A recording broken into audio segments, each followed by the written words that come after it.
ቤታችን ውስጥ ምንድነው ያለው? የቤታችን ምስጥ የሆነ ቃላችሁ አይታይ። ቤታችን ውስጥ ህመም አለ ማለት የመጀመሪያው ማረጋገጫው አንዳችንን ያጭበረበርንበት ነገር አለ። የቤታችን ችግር በስራ መጠመድ። በጣም ብዙ ባሎች ስሞታ የሚናገሩባችሁ ሚስቶች አላችሁ። ጠዋትና ማታ የምትለፉት የምትደክሙት ማረፍ አስባችሁ ከሆነ እኔ ነግራችኋለሁ አታርፉ። ተገባችሁ ያሉ ሰዎች ፍቅር ይፈልጋል፣ ኃላፊነትን መዘንጋት፣ የልጆች ጉዳይ የሚስት ብቻ አድርጎ ማሰብ። ሰሞኑ እንዴት ነው የፍቅር ህይወታችሁ ምን ይመስላል? መካከላችሁ ያለው ሴክሹዋል ላይፋችሁ ምን ይመስላል? ዛሬ ብዙ ሰዎች ቤት እያስለቀሰ ያለው ይፋታ ጥፍቶ ይቅርታ ለመጠየቅ ፈቃደኛ አለመሆን፣ ነገር ግን በክትርነታቸው ምክንያት ልጆቻቸውን በመከራ ያሳድጋል።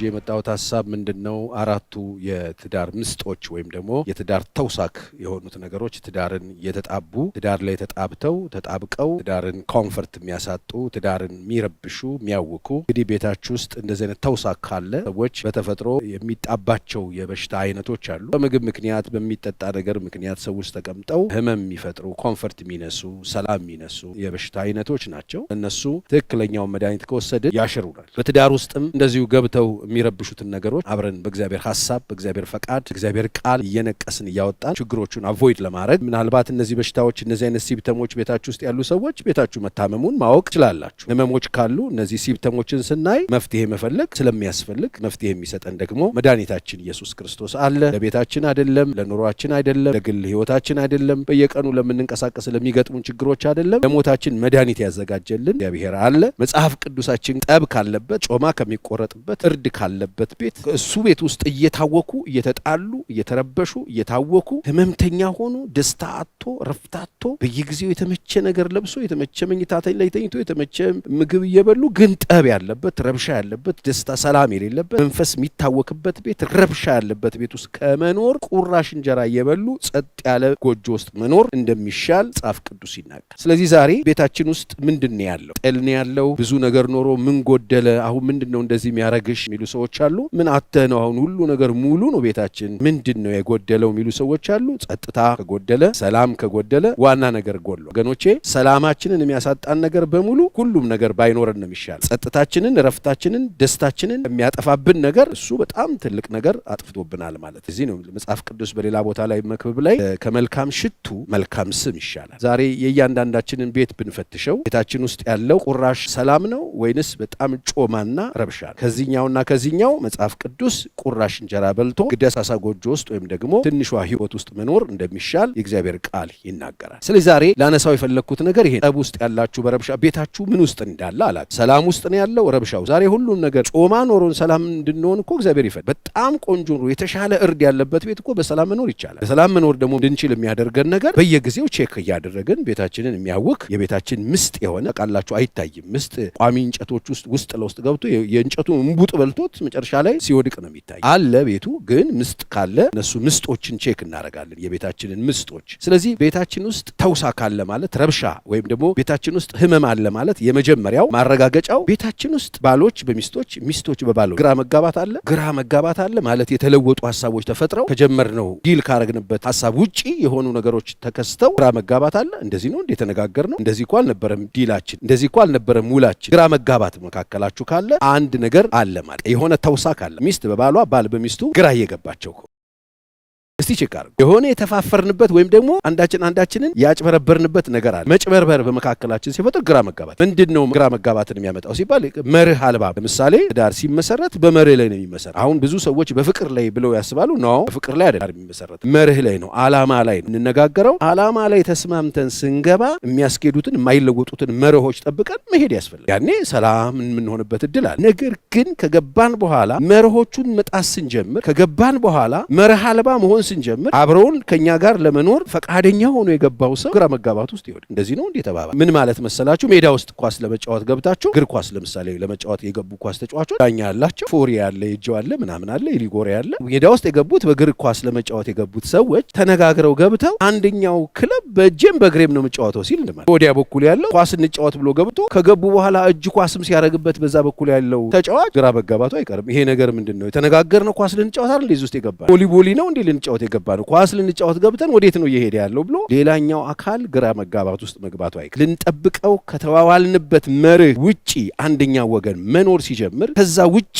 መሄድ ሲጀምር ግራ መጋባት ቤቱ ያን ጊዜ ምን ሆነ ማለት ነው? ቤታችን ተውሳክ አግኝቶታል። ቤታችንም የተጣባው አንድ ችግር አለ ማለት። ለምሳሌ መተው ያለበትን ሰው አልተወም፣ መጣበቅ ባለባቸው ጉዳይ አልተጣበቁ። ከዛ በኋላ አንድ ትኖሩ ውሉ አለ የማይቀየር ነው። ራቁት መሆንን ይጠይቃል። ግልጽነት ሲጠፋ ግራ መጋባት ቤት ውስጥ ይፈጠራል። ባል በሚስት ሚስት በባል ግራ የተጋባችሁበት ነገር አለ። ስለዚህ ይህን ግራ መጋባት ቶሎ ብላችሁ ማስወገድ አለባችሁ። ምን አድርገን ወደ መርህ ተመልስ ስንዋዋል ወደ ገባንበት ትዳር ወደሚባለው ወደማይለወጠው ተቋም ስንገባ እንጠብቀዋለን ብለን የገባነውን መርህ በማንሳት የቱ ጋር ነው የተሳሳተ? በቃ ትተን እንመጣለን ያልነው አንቺ ያልተውሹ ነገር አለ ወይ? እኔ ያልተውኩት ነገር አለ ወይ? ባለመተዋችን ምክንያት ችግር እየተፈጠረ ነው ወይ? ጣበቁ ተብለን ተለያይተናል ወይ? ደባል ሆነናል ወይ? ሩሜት ሆነናል ወይ? እንደ አንድ ነው ኑሮ ያለ። ለምንድን ነው እንደ ሁለት ማሰብ የጀመርነው? ለምንድን ነው ራቆቱን ግልጹን ሁሉ ለመደባበቅ የጀመርነው? ስለዚህ መመለስ ያለብን ወደ መርህ። ፍርትን ማቆም አለ። ፍርት ውስጥ ወጥተን አንዳችንን የሚረብሸው የሚያውከው ግራ መጋባትን አንዳችን ከአንዳችን ውስጥ ማስወገድ ይኖርብናል። ሁለተኛው ምስጥ ወይም ደግሞ ተውሳክ የቤታችን ችግር በስራ መጠመድ። ይህንን ስል ታዲያ ኢትዮጵያ ውስጥ እየኖርን ላንሰራ ነው ወይ? አውቃለሁ በጣም ብዙ ሃርድ ወርከር ሰዎች እንዳላችሁ፣ ሴቶችም ወንዶችም። በጣም ብዙ ባሎች ስሞታ የሚናገሩባችሁ ሚስቶች አላችሁ። ብዙ ሚስቶች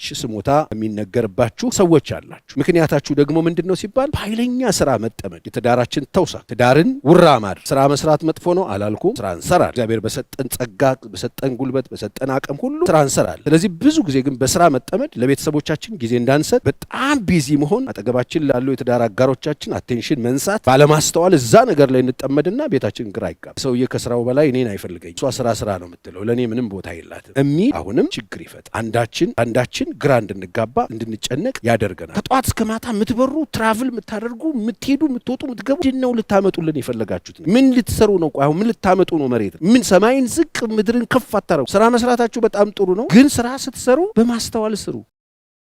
እግዚአብሔር እኮ ከእናንተ እኮ በጣም ከሰጣችሁ በላይ አይጠብቅም። እግዚአብሔር ያልሰጣችሁን አይጠይቃችሁ። ምንድን ነው እንደዚህ የሚያስጨንቃል? ስራ የምትሉ ሰዎች መጨረሻ ግባ ከመሬታችሁ ይፈጸማል። እግዚአብሔር የሰጣችሁን ነገር የህይወትን ቅደም ተከተል ልታስተውሉ ያስፈልጋል። በመጀመሪያ በህይወታችሁ ቅድሚያ ልትሰጡት የሚገባው ነገር የሰራዊት አምላክ እግዚአብሔር። በመጀመሪያ መንፈሳዊ ነገራችሁን ጠብቁ። በማንኛውም ሰዓት ልትጠሩ እንደምትችሉ፣ በማንኛውም ሰዓት ምድርን ለቃችሁ፣ ቤታችሁን ለቃችሁ፣ ልጆቻችሁን፣ ሚስታችሁን ለቃችሁ፣ ስራችሁን፣ ቢሮአችሁን ለቃችሁ እንደምትወጡ ከእግዚአብሔር ጋር መጀመሪያ ጤነኛ ግንኙነት፣ የታዘዛችሁትን ለመስራት ሬዲዮ ረፍት መመላለስ መቻል አለባችሁ። ጠዋትና ማታ የምትለፉት የምትደክሙት ማረፍ አስባችሁ ከሆነ እኔ ነግራችኋለሁ አታርፉ። አርፋችሁ ግን ጀምሩ። የነፍሳችሁን ረፍት ታገኙና የተሰጣችሁን ኃላፊነት ለመወጣት እነሆ ባሪያ ምን አደርግ ዘንድ ትወዳለህ ብለን ከእግዚአብሔር ስራን ተቀብለን መስራት ይኖርብናል። ምንም ጥያቄ። ከእግዚአብሔር ጋር ግን የመጀመሪያ የህይወት ቅደም ከተከተል አንደኛ ወደ ሰማይ ከእግዚአብሔር ጋር። ከእግዚአብሔርም ጋር የለንም፣ ከቤተሰባችንም ጋር የለንም። የሆነ ብቻ የጠላለፈን ነገር አለ። ምን እንደሚያባክነን አናቀው፣ ምን እንደሚያሮጠን አናቀው፣ ምን እንደምንፈልግ አናቀው። መልፋት፣ ጠዋትና ማታ ቢዚ መሆን፣ ከእግዚአብሔር ጋር ምንም ጊዜ አለማሳለፍ፣ ለመንፈሳዊ ነገር ምንም ቦታ አለመስጠት፣ እግዚአብሔርን ለመፈለግ ምንም ቦታ አለመስጠት፣ ስለ ሰማይ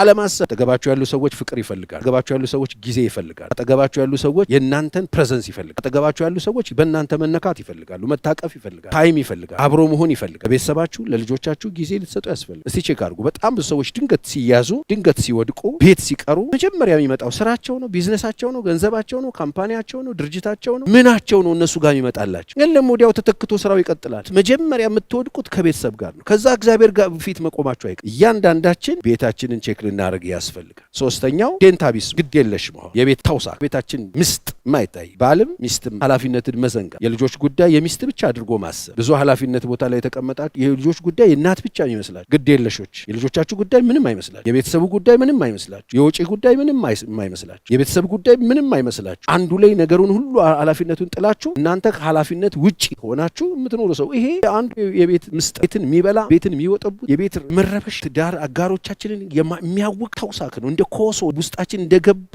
በሽታ። ዴንታቢስ ሰዎች ቤታችሁ ውስጥ አሉ፣ ቤታችሁ ታሙ። ግዴለሽ ሰዎች ቤታችሁ ውስጥ አሉ፣ ወንዶችም ሴቶችም ቤታችሁ ታሙ። ዝቃዜ ቤታችሁ የሞላ በረዶ ቤታችሁ ውስጥ የሰፈረ ሁከት ያለበት ቤት ውስጥ የምትኖሩ ሰዎች አላችሁ፣ ቤታችሁ ታሙ። ስለዚህ የታመመ ቤት ምንድነው የሚደረገው? ቆም ተብሎ በሽታውን ማግኘት፣ ከዛ ለዛ በሽታ መፍትሄ መፈለግ። በስራ የተጠመዳችሁ ሰዎች ስራውን ለቀቅ አድርጉና ኦርደሩን ጠብቁ። ከእግዚአብሔር ጋር ከቤታችሁ ጋር ቅደም ተከተሉን ጠብቁ። ኃላፊነት ተወጣ። ከግዴለሽነት ሐሳብ ውስጥ ውጭና የራሱ ጉዳይ የሚለውን ተይና ኃላፊነት ውሰጂ። ሰሞኑ እንዴት ነው የፍቅር ህይወታችሁ ምን ይመስላል? መካከላችሁ ያለው ሴክሹዋል ላይፋችሁ ምን ይመስላል? አንዱ ባንዱ ላይ ግዴለሽ ነው። የአንዱን ስሜት መርገጥ፣ አንዱን ፍላጎት ጨፍልቆ መሄድ፣ ግዴለሽ ምንም አይመስለኝም የፈለገ ነገር ይሁን የምትሉ ቤታችሁ መታመሙን ነው የሚያሳየው። ይሄ ጤንነት አይደለም። በሽተኛ መሆናችሁን የሚነግራችሁ አታችሁ። ይህንን እኔ ካልነገርኳችሁ ማንም አይነግራችሁ። ዛሬ ብዙ ሰዎችን ቤት እያስለቀሰ ያለው ይሄ ምንም አይመስለውም። እሱ አርፎ ቁጭ ብሏል። እኔ ነኝ የምሰቃይ። ቀበሌ ጉዳይ፣ ድር ጉዳይ፣ ልጆች ጉዳይ፣ ትምህርት ቤት ጉዳይ ጨርሶ ትምህርት ቤታቸውን ማያውቁ፣ የሚስቱ ጉዳይ፣ መታመሙ ጉዳይ፣ ፊቷ ጉዳይ፣ ጤንነቱ ጉዳይ፣ ቤተሰብ ምንም አይመስለው ሰዋል።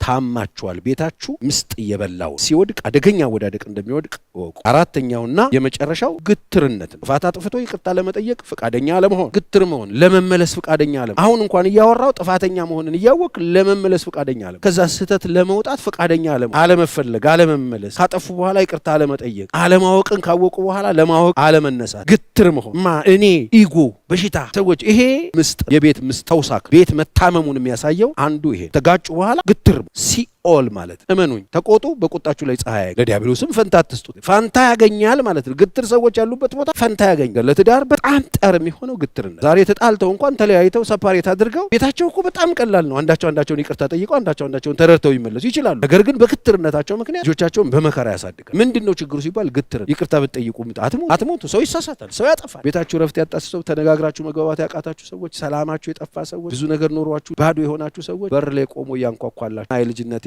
ጠዋቴ የማለዳዬ የዛኔ ከኔ ጋር በህይወት እንድኖር ፈቀድክልኝ የልጅነቴ አምላክ ና ከትቢያ ያነሳልኝ ይኸው ና ቤታችንን ምራ ፈቃዴን እሰጥሃለሁ በሉ። እግዚአብሔር የተመሰገነ ይሁን።